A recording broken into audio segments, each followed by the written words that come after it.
सुख होगा तो सुख ही सुख नहीं रहेगा, सुख के बाद दुख जरूर आवेगा, और दुख होगा तो दुख ही दुख नहीं रहेगा, दुख के बाद फिर सुख आवेगा। जिस अवस्था में पहुंचने के बाद न सुख रह जाए न दुख रह जाए, उस अवस्था का नाम है कल्याण।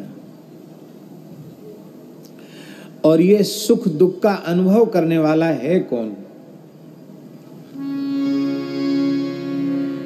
सच्ची बात है महाराज जी, सुख दुख नाम की चीज ही नहीं। न सुख का अस्तित्व है न दुख का अस्तित्व है। कैसे? सुख दुख तो है, फिर आप कैसे कह सकते सुख दुख का अस्तित्व नहीं है। यदि यह निश्चित होता कि यह सुख है तो वह सुख ही होता, और यह निश्चित होता कि यह दुख है तो वह दुख ही होता। लेकिन वस्तु एक ही है, पर एक व्यक्ति को सुख हो रहा है, दूसरे व्यक्ति को दुख हो रहा है।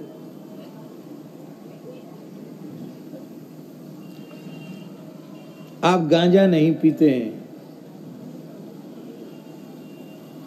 और महाराज हमारे गांजा पीने वाले महानुभाव तो ऐसे ऐसे श्लोक पढ़ते हैं, ऐसे ऐसे वाक्य बोलते हैं, न जो न पिए गांजे की कली उस लड़के से लड़की भली जाने, क्या क्या भगवान जाने। त्यागी तपस्वियों में बहुत से वचन प्रसिद्ध हैं, भांग के गांजे के सब चीज की फलश्रुतियां हैं, उनका उच्चारण करके तब उनका सेवन किया जाता है। तो जो गांजा पीते हैं उनको गांजे की दुर्गंध थोड़ी आती है, उनको तो पंडाल के उस कोने में कोई चिलम पी रहा होगा और यहाँ गांजा पीने वाला बैठा है तो उसको खुशबू आएगी, मन उसका हरा हो जाएगा। हा कोई प्रेमी हमारा वहाँ अमुक दिशा के अमुक कोण में विराजमान है। और भाई दम भाई निज भाई और सब घसड़ पसड़। दम भाई निज भाई और सब घसड़ पसड़। यदि आप गांजा पीते हैं तो आपको तो उससे सुख मिल रहा है, तो हम गांजा नहीं पीते हैं तो सच्ची बात आपको बता रहे हैं, उस कोने में बैठकर कोई गांजा पिए तो उसका माथा भले ही न घूमे पर हमको चक्कर आने लग जाएगा।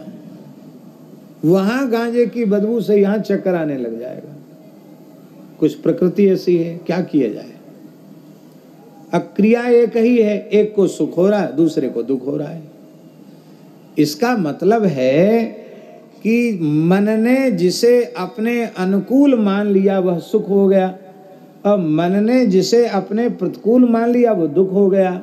इसका मतलब है सुख दुख की मूल मन ही है, और मन को मनमोहन में लगा दिया गया, मन को माधव में लगा दिया। मन माधव को नेक निहार।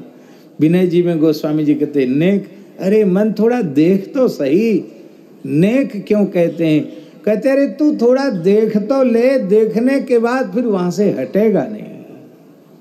मन माधव को नेक निहार। महाराज जी मन केवल भगवान में लग सकता है। लोग कहते मन विषयों में लगता, भोगों में लगता, संसार में लगता। ये बात संसार की सबसे बड़ी झूठी बात है।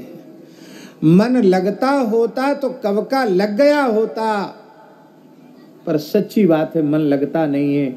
मन जाता है, वहां पहुंचता है, उस विषय का स्वाद लेता है, लेकिन वहां ठहरता नहीं, वहां से फिर वापस आ जाता है।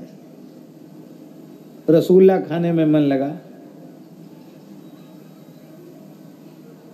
कितना रसगुल्ला खाएंगे? आपकी 4 खाने की शक्ति है तो आप 4 खा गए। आप बहुत प्रेम से आपने एक और परोसा तो 5 खा गए, और कहा नहीं हमारे हाथ से तो ले ही लीजिए तो 6 खा गए। अब मान लो इतने से ज़्यादा आपके खाने की सामर्थ्य नहीं है, और फिर कोई चाहे जितना बड़ा प्रेमी चलावे, नहीं महाराज हमारे हाथ से 2 और ले लो। अब कहेंगे भैया अब तो ज़्यादा करोगे तो बमन हो जाएगा, अब मन भर गया। क्या कहेंगे? मन भर गया। इसका मतलब है मन रसगुल्ला में लगा था पर वहाँ लगा नहीं, वहाँ से हट गया, वहाँ से भर गया मन। पर हमारे श्री रघुनंदन, हाँ हाँ, इनको कोई एक बार देख ले मन भरेगा। हाँ, इनका रूप, इनका रस, इनकी गंध, इनका शब्द, इनका स्पर्श, इसकी ओर मन चला जाए तो कभी भरेगा क्या? कभी नहीं भरेगा, कभी न भरेगा और न भर सकता है। बोलो भक्तवत्सल भगवान की जय। माई मेरे श्याम